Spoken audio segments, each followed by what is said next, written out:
Abri a porta do meu quarto e vi meu marido de 25 anos de casamento na nossa cama com a minha irmã mais nova. Eles nem me ouviram chegar.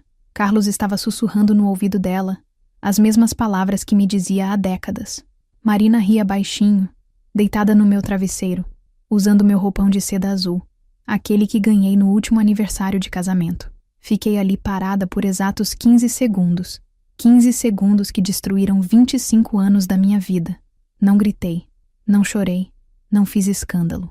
Simplesmente fechei a porta em silêncio e desci as escadas como se nada tivesse acontecido. Peguei meu celular e, ainda tremendo, transferi todos os nossos R$200 mil de economia para minha conta pessoal. Bloqueei todos os cartões dele. Liguei para meu advogado. Tudo isso em menos de 10 minutos. Porque às vezes, minha querida audiência, a vingança mais devastadora não vem com gritos ou lágrimas. Vem com frieza, planejamento e a decisão de uma mulher que finalmente acordou. Hoje, 2 anos depois, Carlos perdeu tudo. Dinheiro, família, trabalho. E eu tenho minha própria empresa de decoração, aprendi a dançar forró. E pela primeira vez em décadas, sei quem sou quando olho no espelho. Mas essa transformação não aconteceu da noite para o dia. Antes de continuar, se inscreva no canal e deixe nos comentários de onde você está nos assistindo. Meu nome é Fernanda, tenho 48 anos, e por um quarto de século acreditei que tinha o casamento perfeito. Morava em uma casa linda no bairro Aldeota, em Fortaleza, com vista para o mar. Carlos, meu marido de 50 anos, era gerente de um banco.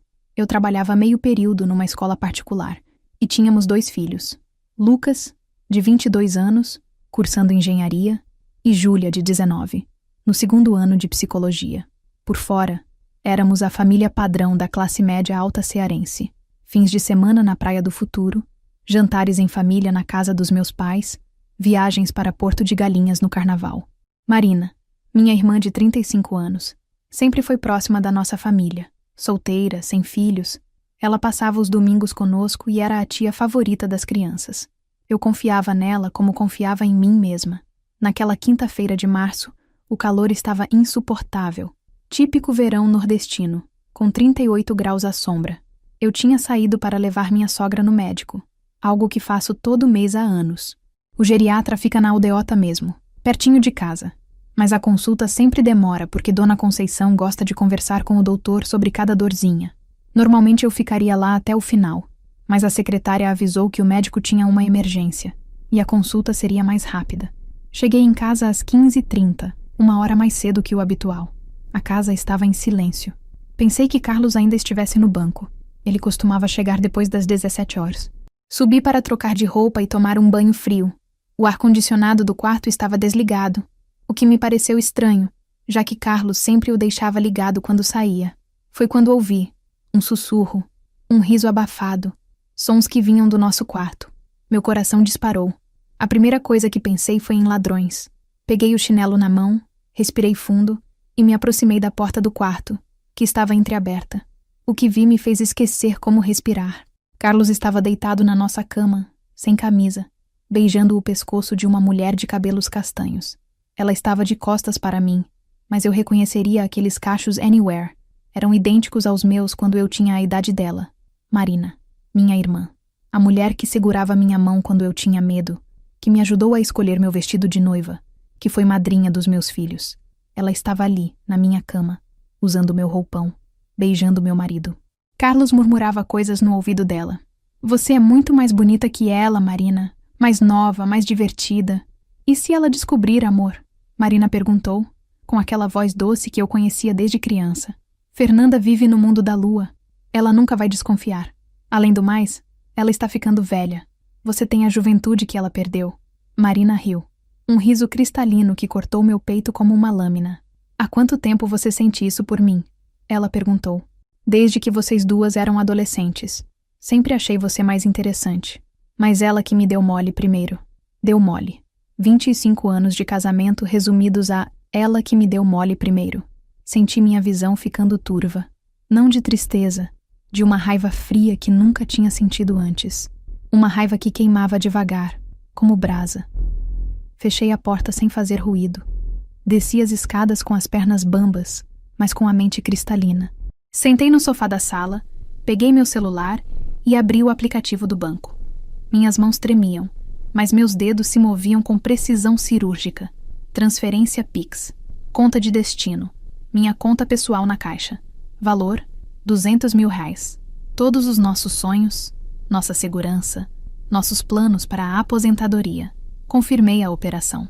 Em seguida, entrei no aplicativo do cartão de crédito compartilhado e bloqueei todos os cartões vinculados ao CPF dele. Cartão principal, cartão adicional, cartão do supermercado, tudo bloqueado. Depois liguei para Dr. Henrique, meu advogado de família, o mesmo que fez a escritura da nossa casa. Fernanda, que surpresa. Tudo bem? Henrique, preciso de você. Agora. É urgente. O que aconteceu? Flagrei meu marido me traindo, com minha irmã, na minha própria cama. Silêncio do outro lado. Estou indo para o seu escritório. Preciso dar entrada no divórcio hoje mesmo. E quero metade de tudo. Casa, carro, investimentos. Fernanda, você tem certeza? Às vezes é melhor respirar, pensar. Henrique, eu nunca tive tanta certeza de algo na minha vida. Me espera lá em 1 hora. Desliguei e olhei para o teto. Podia ouvir risadas vindas do andar de cima. Eles nem imaginavam que em menos de 15 minutos a vida deles tinha virado do avesso. Peguei minha bolsa, as chaves do carro e saí de casa. Não olhei para trás. Na rua, o sol escaldante de Fortaleza parecia menos intenso que o fogo que queimava dentro do meu peito. Entrei no meu Civic prata, aquele que Carlos sempre reclamava que gastava muito combustível, e dirigi até o centro da cidade. No semáforo da beira-mar, meu celular tocou. Era uma mensagem de Marina. Mana, obrigada pelo almoço de domingo. Carlos é um amor. Você tem muita sorte. Ri alto, sozinha no carro, enquanto as lágrimas finalmente começaram a descer. Muita sorte. Eu realmente tinha muita sorte. A sorte de ter descoberto que tipo de pessoas eu tinha ao meu lado antes que fosse tarde demais. O sinal abriu e eu acelerei em direção ao escritório do advogado, com uma certeza absoluta martelando na minha cabeça. Minha vida acabara de começar. Mas antes que vocês entendam como foi que cheguei até esse ponto de frieza, preciso contar para vocês os sinais que eu ignorei, as mentiras que engoli, e como uma mulher de 48 anos aprendeu que nunca é tarde para recomeçar, porque esta história está apenas começando. Durante a consulta com o Dr. Henrique, enquanto ele preparava os papéis do divórcio, minha mente voltou no tempo como um filme passando de trás para frente. Cada mentira, cada desculpa esfarrapada, cada momento em que meu instinto gritou, algo está errado, e eu escolhi acreditar na versão mais confortável da verdade. Os sinais estavam todos lá, por 2 anos inteiros. Tudo começou quando Marina voltou para Fortaleza depois do divórcio dela. Ela tinha se casado jovem com um empresário de São Paulo, mas o casamento durou apenas 3 anos. Voltou para a casa dos nossos pais em 2022, dizendo que precisava se reconectar com as raízes e curar as feridas do coração. Eu, como irmã mais velha, a acolhi de braços abertos. Marina sempre foi a caçula mimada da família. Cabelos castanhos cacheados, 1,65, aquele corpo que eu tinha aos 25 anos. Ela tem essa risada fácil e essa espontaneidade que sempre me fizeram sentir meio sem graça ao lado dela. Carlos imediatamente se ofereceu para ajudar. Marina é da família, Fernanda. A casa é dela também. Ele carregou as mudanças dela, ajudou a procurar apartamento, ofereceu empréstimos. Eu achei lindo da parte dele ser tão acolhedor com minha irmã. O primeiro sinal foi sutil. Carlos começou a cuidar mais da aparência. Depois de 15 anos usando o mesmo perfume Natura, de repente apareceu em casa com um Hugo Boss. Começou a fazer academia, coisa que eu vinha sugerindo há anos, e ele sempre recusava, dizendo que homem de 50 anos não precisa ficar se exibindo. É pela saúde, Fernanda. O médico disse que preciso cuidar do colesterol. Comprou roupas novas, camisa social mais justa, jeans escuro, tênis importado. Até o corte de cabelo mudou. Passou a ir num barbeiro caro na aldeota ao invés do seu Manuel de sempre. Está ficando muito bonito, amor. Eu disse uma manhã, ajustando a gravata nova dele. Ele sorriu, mas não me olhou nos olhos. É bom se cuidar, né? A gente relaxa muito no casamento. A gente relaxa muito no casamento. Como se eu fosse parte do problema. O segundo sinal foi o celular. Carlos sempre foi descuidado com o telefone. Deixava em qualquer lugar, Pedia para eu atender quando tocava. Nunca tinha senha. De repente, o aparelho ganhou digital, código de 6 dígitos, e nunca mais saía do bolso dele. Por que tanta segurança agora? Perguntei uma noite. Ah, é coisa do banco. Eles obrigaram por causa dos dados dos clientes. Mentira. Eu conhecia outros gerentes e nenhum deles tinha essa paranoia toda. Marina começou a aparecer mais em casa. Muito mais. Antes ela vinha aos domingos para o almoço em família. Depois passou a vir nas quartas também, porque estava com saudades da sobrinha.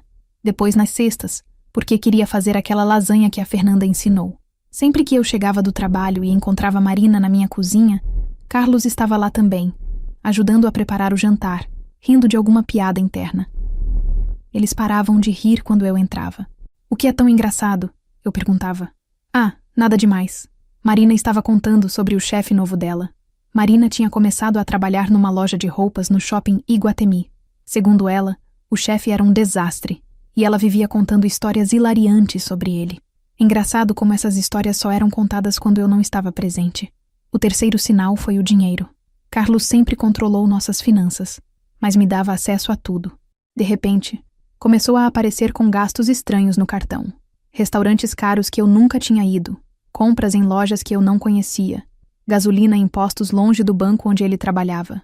Foi almoço com cliente. Ele explicava quando eu perguntava sobre um restaurante de R$ 200 no centro. Você sabe como é, né?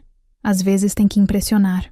Mas Carlos trabalhava com conta corrente empresarial, não com clientes que precisavam ser impressionados em restaurantes caros. Marina também começou a aparecer com coisas novas. Bolsa de marca, sapatos importados, perfume francês. Quando eu comentava, ela dizia que era presente do ex-marido, ou comprinha que fiz em promoção. Uma vez ela apareceu com um anel de ouro que eu nunca tinha visto. Que lindo, Marina. Onde comprou? Ah, ganhei de uma amiga. Ela disse que não combinava com ela. Que amiga dá um anel de ouro de presente? Mas eu engoli a explicação. O quarto sinal foi o sexo. Carlos e eu sempre tivemos uma vida sexual normal para um casal de 20 e poucos anos de casamento. Não era fogo de artifício, mas era carinhoso, constante. De repente, ele perdeu o interesse completamente. Sempre tinha uma desculpa. Estava cansado do trabalho, tinha dor nas costas, estava preocupado com os filhos, estava estressado com a economia do país. Quando tentávamos, ele parecia estar com a cabeça em outro lugar. Você não me acha mais atraente? Perguntei uma noite, depois de mais uma rejeição. Claro que acho, Fernanda. É que estou com muito problema no banco. Você entende, né? Eu entendia. Eu sempre entendia. Eu era a esposa compreensiva que entendia tudo. O quinto sinal foram os fins de semana. Carlos começou a ter compromissos de trabalho aos sábados. Reuniões, treinamentos, eventos do banco. Coisas que nunca existiram em 20 anos de carreira. Que droga de banco é esse que não deixa você descansar no fim de semana? Eu reclamava. É a economia, amor. Todo mundo está apertado. Tenho que me esforçar mais se quero manter o emprego. Marina também começou a ficar ocupada nos fins de semana. Encontros com amigas, cursos de dança, terapia. Sempre longe. Sempre com pessoas que eu não conhecia. Um sábado eu sugeri que fôssemos todos para a praia do futuro. Eu, Carlos, Marina e as crianças. Como nos velhos tempos. Ai, mana, não posso. Tenho compromisso, Marina disse. Eu também tenho reunião. Carlos complementou rapidamente. No mesmo dia. Que coincidência. O sexto sinal foi minha própria intuição. Comecei a ter pesadelos. Sonhava que Carlos estava com outra mulher, mas nunca conseguia ver o rosto dela. Acordava com o coração disparado. Olhava para ele dormindo ao meu lado e me sentia idiota por ter sonhos paranoicos. Está tudo bem, Fernanda? Marina perguntou numa dessas manhãs em que eu estava visivelmente abalada. Estou tendo uns sonhos estranhos. Besteira. Que tipo de sonho? Sonho que Carlos está me traindo. Marina riu. Aquela risada cristalina que mais tarde iria ecoar na minha cabeça como uma sirene. Ai, mana, que paranoia. Carlos é apaixonado por você. Qualquer um vê isso. Qualquer um, menos eu. O sétimo sinal foi o comportamento das crianças. Lucas e Júlia começaram a fazer comentários estranhos. Pai está mais feliz ultimamente, Júlia disse uma vez. Tia Marina também. Vocês estão dando alguma coisa especial para eles? Lucas riu da irmã, mas eu notei um brilho diferente no olho dele. Um dia, Júlia chegou em casa visivelmente incomodada. Mãe, posso conversar com você? Claro, filha. O que foi? Hoje eu vi pai e tia Marina no shopping. Eles estavam, não sei, muito próximos. Meu sangue gelou. Como assim próximos? Eles estavam rindo, andando muito juntinhos. Parecia... não sei como explicar. Não parecia coisa de cunhado e cunhada. Onde eles estavam? No Iguatemi. Eu estava com as meninas da faculdade e vi eles saindo de uma loja juntos. Quando me viram, ficaram meio sem jeito. E o que eles disseram? Pai disse que estava ajudando tia Marina a escolher um presente para você. Mas não parecia isso, mãe. Um presente para mim. Claro. Depois da conversa com Júlia sobre ter visto Carlos e Marina juntos no shopping, algo dentro de mim despertou. Era como se uma cortina de fumaça tivesse se dissipado e eu finalmente conseguisse enxergar com clareza. Parei de procurar desculpas para os comportamentos estranhos. Parei de acreditar em coincidências. Parei de ser a esposa boba que engole qualquer mentira contada com carinho. Naquela noite, fingi que estava dormindo quando Carlos chegou em casa. Ele tomou banho, coisa que nunca fazia quando chegava do trabalho, e se deitou ao meu lado cheirando a um perfume que não era o dele. Na manhã seguinte, comecei minha investigação. Primeiro, liguei para o banco onde Carlos trabalhava. Disse que era a esposa e queria confirmar o horário da reunião de sábado para organizar o almoço da família. Que reunião, dona Fernanda? Perguntou Cláudia, a secretária que conhecia há anos. A reunião de sábado que o Carlos comentou. Não temos nenhuma reunião marcada para sábado. Aliás, faz meses que não temos eventos no fim de semana. Primeira mentira confirmada. Depois resolvi fazer um teste. Na quinta-feira à noite, anunciei que iria passar o fim de semana na casa da minha mãe em Aquirás, para ajudar ela com umas reformas. Ah, que pena, amor, Carlos disse, sem levantar os olhos do celular. Eu ia sugerir que a gente fizesse alguma coisa junto. Você não tem reunião no sábado? Ah, é verdade. Tinha esquecido. Então, melhor mesmo você ir para sua mãe. No sábado de manhã, arrumei uma mala pequena, me despedi de Carlos com um beijo no rosto e saí de casa. Mas ao invés de ir para Aquirás, estacionei o carro numa rua paralela à nossa e voltei a pé. Eram 9h da manhã. Carlos ainda estava em casa, o que já era estranho, já que ele sempre saía cedo nos fins de semana para resolver coisas. Às 10h30 vi Marina chegando. Ela estacionou na rua, não na garagem como sempre fazia. Usava um vestido azul que eu nunca tinha visto e carregava uma sacola do supermercado. Elas ficaram dentro de casa por 2 horas. Às 12h30, saíram juntos no carro dele. Carlos dirigindo, Marina no banco do passageiro, rindo de alguma coisa. Eles pareciam íntimos, relaxados, como um casal. Segui eles de longe, mantendo distância. Foram para um restaurante na beira-mar que eu sempre quis conhecer, mas Carlos sempre dizia que era muito caro para o que oferece. Estacionei onde conseguia vê-los através da janela do restaurante. Eles estavam sentados um de frente para o outro. Marina segurava a mão dele por cima da mesa. Carlos acariciava o rosto dela. Eles se beijaram. Ali, na frente de todo mundo, eles se beijaram como namorados adolescentes. Senti como se alguém tivesse socado meu estômago. Não conseguia respirar direito. 25 anos de casamento se despedaçando diante dos meus olhos, num sábado ensolarado de março, enquanto os turistas passeavam pela calçada da beira-mar, sem fazer ideia do drama que se desenrolava dentro daquele restaurante. Voltei para casa antes deles. Liguei para minha mãe e disse que tinha mudado de ideia, que não ia conseguir ir para Aquirás. Quando Carlos chegou, às 16 horas, eu estava na cozinha preparando a janta. E aí, amor, como foi a reunião? Perguntei, sem olhar para ele. Ah, foi tranquila. Nada demais. Senti sua falta. Segunda mentira confirmada. Marina veio aqui hoje? Carlos engasgou com a água que estava bebendo. Marina? Não, por quê? Júlia disse que viu o carro dela na nossa rua. Deve ter confundido com outro carro igual. Terceira mentira confirmada. Na segunda-feira, resolvi investigar mais a fundo. Peguei os extratos do cartão de crédito dos últimos 6 meses e comecei a analisar cada gasto estranho. Restaurante Amite, R$ 180. Pesquisei. Restaurante romântico no centro. Perfumaria O Boticário, R$ 350. No mesmo dia que Marina apareceu com perfume novo. Joalheria Vivara, R$ 890. Uma semana antes de Marina aparecer com o anel que ganhou de uma amiga. Motel Love, R$ 120. 3 vezes no último mês. Motel. Eles estavam indo para motel. Meu marido de 50 anos e minha irmã de 35 estavam transando em motéis enquanto eu trabalhava. Cuidava da casa e dos filhos. Imprimi todos os extratos e guardei numa pasta. Evidências. Na terça-feira, resolvi confrontar Marina diretamente. Liguei para ela e marquei um café na padaria Ribeiro, no centro. Terreno neutro. Ela chegou animada, usando uma blusa nova que parecia cara. Oi, mana. Que bom te ver. Estava com saudades. Saudades. Ela estava com saudades da irmã que estava traindo. Pedimos nossos cafés e ficamos conversando sobre amenidades por alguns minutos. Marina estava diferente. Mais bonita. Mais confiante. O brilho no olho de quem está apaixonada. Marina, posso te fazer uma pergunta? Claro. Você está saindo com alguém? Ela quase derrubou a xícara. Por que pergunta isso? Você está diferente. Mais feliz. Parece coisa de quem está apaixonada. Marina riu nervosa. Que isso, Fernanda? Estou só curtindo minha solteirice. Tem certeza? Porque eu ficaria feliz se você encontrasse alguém legal. Por que você está perguntando isso? Porque Júlia te viu com um homem no shopping. Vocês pareciam muito íntimos. O rosto dela ficou pálido. Júlia deve ter se confundido. Ela disse que você estava com Carlos. Que vocês estavam andando muito próximos, rindo juntos. Ela achou estranho.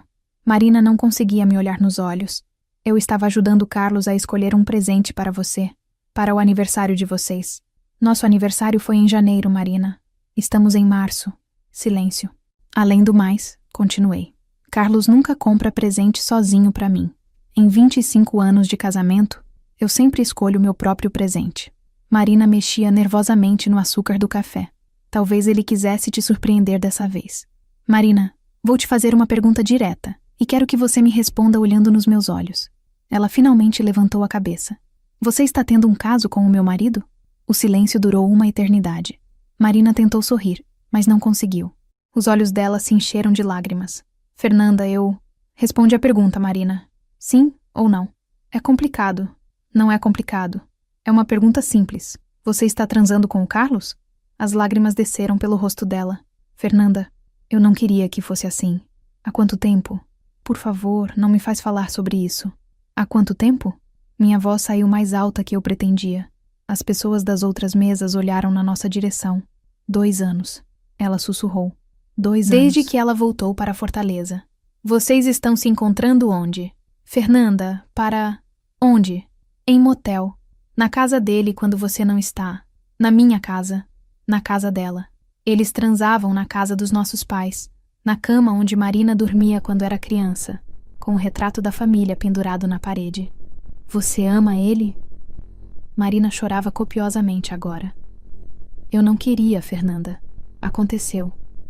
Quando voltei para Fortaleza, eu estava destruída pelo divórcio. Carlos foi tão carinhoso, tão atencioso. Uma coisa levou a outra. Ele disse que me ama? Fernanda, por favor. Ele disse que me ama. Ele disse que está confuso, que não sabe mais o que sente. Confuso. Depois de 25 anos de casamento, 2 filhos, uma vida inteira construída juntos, ele estava confuso. E você achou que tinha o direito de ajudar ele a se decidir transando com ele às minhas costas? Eu estava apaixonada. Mo, você estava apaixonada pelo marido da sua irmã. Levantei da mesa. Peguei minha bolsa. Marina segurou meu braço. Fernanda, me perdoa. Por favor, eu termino com ele. A gente esquece que isso aconteceu. Olhei para ela com uma frieza que nem eu sabia que tinha dentro de mim. Marina, você é minha irmã há 35 anos. Mas a partir de hoje, você é uma estranha para mim. Saí da padaria deixando ela chorando sozinha na mesa. Na rua, liguei para Dr. Henrique. Henrique, sou eu. Preciso acelerar o processo do divórcio. Consegui a confissão. Confissão? Minha irmã confessou que está tendo um caso com meu marido há 2 anos. Tenho extratos bancários provando gastos em motéis. Tenho como comprovar adultério. Fernanda, isso muda tudo. Com prova de adultério, você pode pedir indenização por danos morais além da partilha dos bens. Quanto? Pode chegar a 100 mil reais, dependendo do juiz. 100 mil reais pela minha dignidade pisoteada. Parecia pouco, mas era um começo. Agora faltava apenas uma coisa: confrontar Carlos. E eu já sabia exatamente como fazer isso. Depois de confirmar a traição com Marina, passei 3 dias planejando cada detalhe do que faria. Não seria um escândalo. Não seria uma briga histérica. Seria cirúrgico, preciso e definitivo. Na quinta-feira, liguei para Lucas e Júlia e pedi para eles virem jantar em casa no dia seguinte. Preciso conversar com vocês sobre uma coisa importante, disse. Eles ficaram preocupados, mas eu garanti que estava tudo bem. Na sexta-feira de manhã, transferi nossos R$200 mil de economia para minha conta pessoal e bloqueei todos os cartões de Carlos. Às 14h, liguei para ele no banco. Carlos, você pode chegar em casa mais cedo hoje? Preciso conversar com você. Sobre o quê? Sobre Marina. Silêncio do outro lado da linha. O que tem, Marina? Você sabe muito bem o que tem. Chega em casa às 17h. As crianças vão estar aqui. Desliguei sem esperar resposta. Às 16h30, sentei Lucas e Júlia na sala. Eles perceberam que algo muito sério estava acontecendo pelo meu tom de voz. Filhos, vou contar para vocês uma coisa que vai mudar nossa família para sempre. Seu pai está tendo um caso com a tia Marina há 2 anos. Júlia levou a mão à boca. Lucas ficou em silêncio, mas vi a raiva crescendo no olho dele. Eu tenho provas. Extratos bancários, confissão dela, fotografias.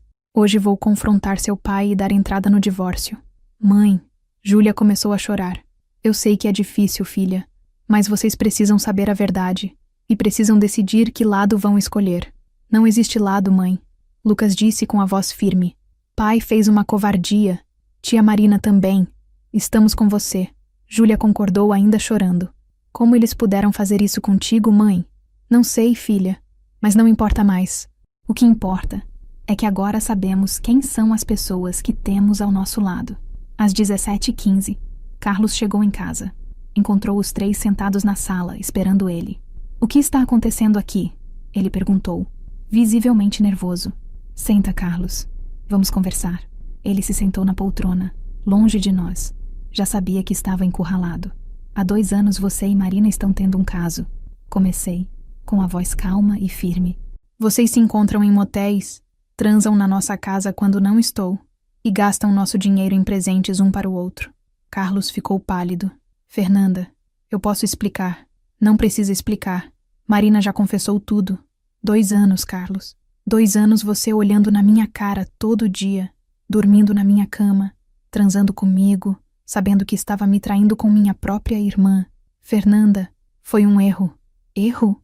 Minha voz saiu mais alta que pretendia. 2 pessoas não caem por acaso numa cama por 2 anos, Carlos. Não foi erro, foi escolha. Lucas se levantou da cadeira. Pai, como você pôde fazer isso com a nossa mãe? Lucas, filho, você não entende? Eu entendo muito bem, Lucas gritou. Você é um covarde. Traiu nossa mãe com a própria irmã dela. Júlia também se levantou, ainda chorando. Eu vi vocês juntos no shopping, pai. Vocês pareciam um casal. Foi nojento. Carlos tentou se aproximar dos filhos, mas eles se afastaram. Carlos, continuei. Hoje de manhã, transferi nossos R$200 mil para minha conta e bloqueei todos os seus cartões. Também dei entrada no divórcio com prova de adultério. Você não pode fazer isso. Eu posso e fiz. A casa está no meu nome também. 50% de tudo que construímos juntos é meu por direito. E você ainda vai me pagar indenização por danos morais. Carlos se desesperou. Fernanda, vamos conversar. Eu termino com Marina. A gente pode tentar de novo. Eu ri. Ri mesmo. Na cara dele. Tentar de novo? Carlos, você destruiu 25 anos da nossa vida. Destruiu a confiança dos seus filhos. Destruiu minha relação com minha irmã. E agora quer tentar de novo? Eu te amo, Fernanda. Se você me amasse, não teria transado com minha irmã por 2 anos. Foi uma fraqueza. Foi uma escolha. Todo dia, por 2 anos, você escolheu trair nossa família. Carlos começou a chorar. O que eu vou fazer agora? Não é problema meu. Você deveria ter pensado nisso antes. Lucas se aproximou do pai. Pai, você tem 1 hora para pegar suas coisas e sair de casa. Se não sair, eu chamo a polícia. Lucas, essa casa também é minha. Era. Eu corrigi. Agora você vai morar onde quiser. Menos aqui. Carlos subiu para o quarto e começou a fazer as malas. Júlia e Lucas ficaram comigo na sala. Mãe, e agora? Júlia perguntou. Agora vamos reconstruir nossa vida. Sem mentiras, sem traições, sem pessoas que não nos merecem. Quando Carlos desceu com 2 malas, parou na porta da sala. Fernanda, você vai se arrepender disso. 25 anos não se jogam fora assim. Quem jogou fora foram vocês dois. Ele saiu de casa e nunca mais voltou.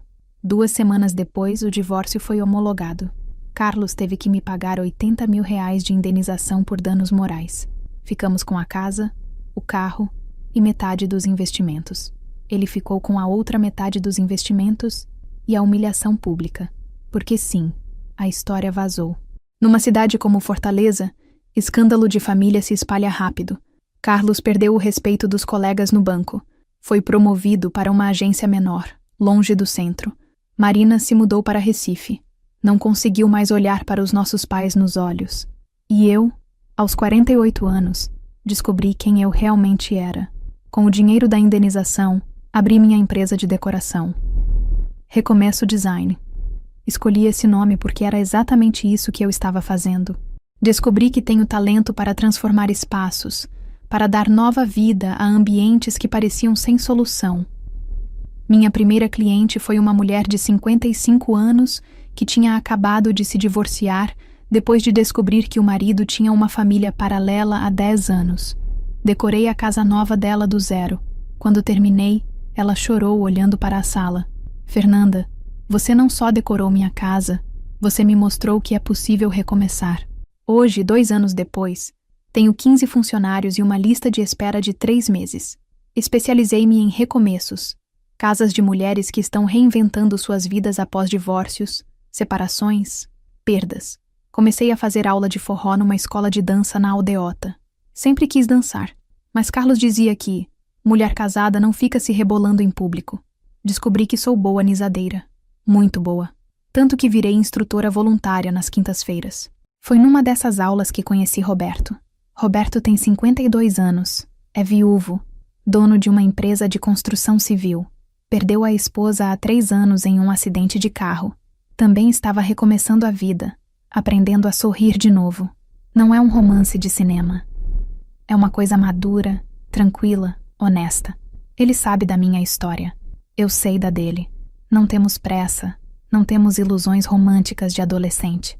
Temos conhecimento, respeito e sim, muito amor. Nos conhecemos há 1 ano. Moramos em casas separadas e pretendemos continuar assim. Fazemos planos de viajar juntos, de conhecer lugares que nunca conhecemos. Ele me trata como rainha, mas não me coloca num pedestal. Eu cuido dele, mas não abro mão de quem sou. Lucas terminou engenharia e conseguiu um emprego numa empresa de petróleo no Rio. Está namorando uma menina maravilhosa, que tratou como parte da família desde o primeiro dia. Júlia se formou em psicologia e abriu consultório aqui em Fortaleza mesmo. Especializou-se em terapia de casal e familiar. Diz que nossa história a inspirou a ajudar outras famílias a se comunicarem melhor. Nenhum dos dois fala com Carlos há mais de 1 ano. A escolha foi deles, não minha. Eu nunca falei mal do pai deles, mas também não forcei reconciliação. Eles são adultos e sabem julgar caráter. Carlos mora num apartamento pequeno na Parangaba com Marina. Sim, eles continuaram juntos. O grande amor que destruiu 2 famílias durou exatamente 6 meses depois que saiu de casa. Marina o traiu com um vendedor de carros de 28 anos.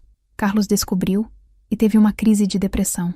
Ligou para mim 2 vezes, chorando, pedindo uma segunda chance. Não atendi. Mudei de número. Meus pais, depois do choque inicial, entenderam minha decisão. Mamãe me disse uma coisa que nunca vou esquecer. Filha, Marina sempre foi egoísta. Você é que era boa demais para enxergar. Hoje, olho para trás e agradeço. Agradeço porque a traição me libertou de um casamento que havia se tornado uma mentira. Agradeço porque me forçou a descobrir minha força. Agradeço porque me mostrou quem são as pessoas que realmente me amam. Não sou a mesma Fernanda de 2 anos atrás. Aquela mulher morreu no dia em que abri a porta do quarto e vi meu marido com minha irmã. A Fernanda de hoje é mais forte, mais esperta, mais seletiva com quem permite entrar na sua vida. Não aceita migalhas de amor, não engole mentiras, não abre mão da sua dignidade por ninguém. A Fernanda de hoje sabe que, às vezes, as piores traições são o melhor presente que a vida pode dar, porque elas nos obrigam a parar de aceitar menos do que merecemos. Se você está passando por algo parecido, saiba que a dor vai passar, a humilhação vai passar, mas a força que você vai descobrir dentro de você, essa vai ficar para sempre. Minha vida recomeçou aos 48 anos, e foi o melhor recomeço que eu poderia ter pedido. Hoje, Roberto e eu estamos planejando uma viagem para a Europa. Vamos conhecer Portugal e Espanha.